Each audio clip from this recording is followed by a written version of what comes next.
Hi hello నమస్తే welcome to my channel edge of happiness. Video ఏంటనేది already అర్థమైంది కదా. ప్రాన్స్ బిర్యానీ చేస్తున్నా ఫస్ట్ టైం. అంటే కర్రీస్ చేశాను కానీ బిర్యానీ ఎప్పుడు చేయలేదు. ఈ బిర్యానీకి ఒక స్పెషల్ పర్సన్ రివ్యూ ఇచ్చారు బిర్యానీ ఎలా ఉంది ఏంటనేది. సరే అయితే మరి మనం లేట్ చేయకుండా ప్రాసెస్లోకి వెళ్ళిపోదాము. ముందుగా బిర్యానీ అంటే ఫ్రైడ్ ఆనియన్స్ కంపల్సరీ ఉండాలి కాబట్టి ఆనియన్స్ మంచిగా సన్నగా కట్ చేసుకొని ఫ్రై చేసుకోవాలి. కాబట్టి ముందే ఆ పని అయితే కంప్లీట్ చేసుకొని ఆనియన్స్ ఫ్రై చేసుకొని పక్కన పెట్టేసుకున్నాను. ఆనియన్స్ బ్రౌనిష్ కలర్ వచ్చేంత వరకు వేయించుకోవాలి. మంచిగా క్లీన్ చేసుకున్న ప్రాన్స్ ఒక బౌల్లోకి తీసుకోవాలి. మనము ఏ గిన్నెలో అయితే బిర్యానీ చేయాలనుకుంటున్నామో దాంట్లోకి ప్రాన్స్ తీసుకోవాలి. ముందుగా దీంట్లోకి 5 యాలకులు, 5 లవంగాలు, ఒక నల్ల యాలక వేసుకోవాలి. టీ స్పూన్ సహజీరా వేసుకోవాలి. తర్వాత 2 ఇంచెస్ దాల్చిన చెక్క వేసుకొని మనము ముందుగా వేయించి పెట్టుకున్న ఆనియన్స్ ఒక కప్పు వేసుకోవాలి, ఫ్రైడ్ ఆనియన్స్.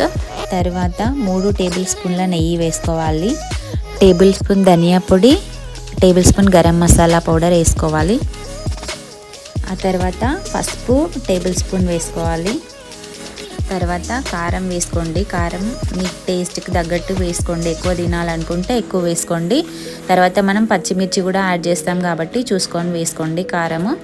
తర్వాత అల్లం వెల్లుల్లి paste tablespoon, 2 tablespoons oil వేసుకోవాలి. తర్వాత ఒక ఫుల్ నిమ్మకాయ రసం వేసేసుకోవాలి. రుచికి సరిపడినంత సాల్ట్ వేసుకోండి. అంటే మీరు చేసే క్వాంటిటీని బట్టి మీకు అర్థమవుతుంది ఎంత సాల్ట్ వేసుకోవాలని. ఒక 4-5 పచ్చిమిర్చి చీలికలు వేసాను ఇక్కడ. తర్వాత ఇంగ్రీడియంట్స్ ఏంటంటే పుదీనా, తర్వాత కొత్తిమీర సన్నగా కట్ చేసుకొని వేసుకోండి. ఇప్పుడు వీటిని మంచిగా మిక్స్ చేసుకోవాలి. అంటే మంచిగా కలపాలి, మసాజ్ చేయాలన్నమాట. వాటికి అన్ని రొయ్యలకి మనం వేసిన మసాలాలన్నీ పట్టేటట్టు మంచిగా కలుపుకోవాలి. అంతే, ఇది 10 మినిట్స్ పక్కన పెట్టేసుకుంటే సరిపోతుంది. ప్రాన్స్కి అయితే 10 మినిట్స్ సరిపోతుంది. మామూలుగా చికెన్ బిర్యానీకి అయితే 30 మినిట్స్ 40 మినిట్స్ పక్కన పెడతాము. తర్వాత బాస్మతి రైస్ తీసుకొని దాంట్లో మసాలాలు వేసుకుందాం. ఇప్పుడు ఒక నల్ల యాలక వేసాను దీంట్లో, టేబుల్ స్పూన్ సాజీరా, తర్వాత ఒక 4-5 లవంగాలు, ఒక 4-5 యాలకులు వేసుకోవాలి. కొంచెం దాల్చిన చెక్క, ఇంకా బిర్యానీ ఆకులు వేసుకోవాలి. తగినంత సాల్ట్ వేసేసుకోవాలి. టేబుల్ స్పూన్ అల్లం వెల్లుల్లి పేస్ట్ కూడా వేసాను నేను. ఒక 4-5 పచ్చిమిర్చి సన్నగా కట్ చేసుకొని వేసేసుకోవాలి. స్టవ్ వెలిగించుకొని ఈ బౌల్ దానిపైన పెట్టేసుకుంటే సరిపోతుంది. ఒక 75% ఉడికితే సరిపోతుంది మనకి రైస్.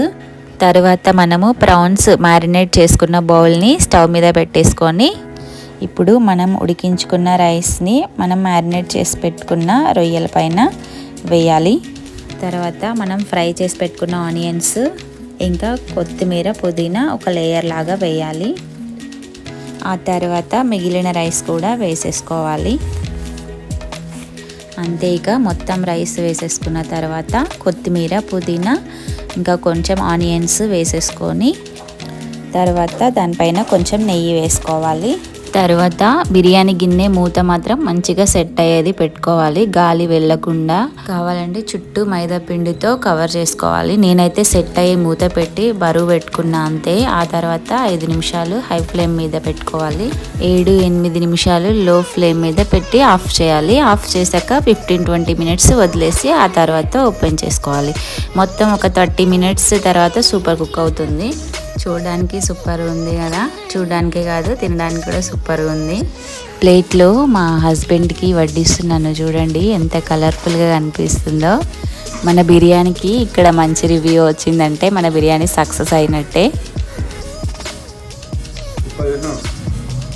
అంతే, ఈ వీడియో ఇక్కడితో అయిపోయింది. మీకు ప్రాన్స్ బిర్యానీ నచ్చిందా? అయితే మీరు కూడా ఇంట్లో ట్రై చేయండి. నా వీడియో నచ్చితే లైక్, షేర్ అండ్ సబ్స్క్రైబ్ చేసుకోండి. Thank you.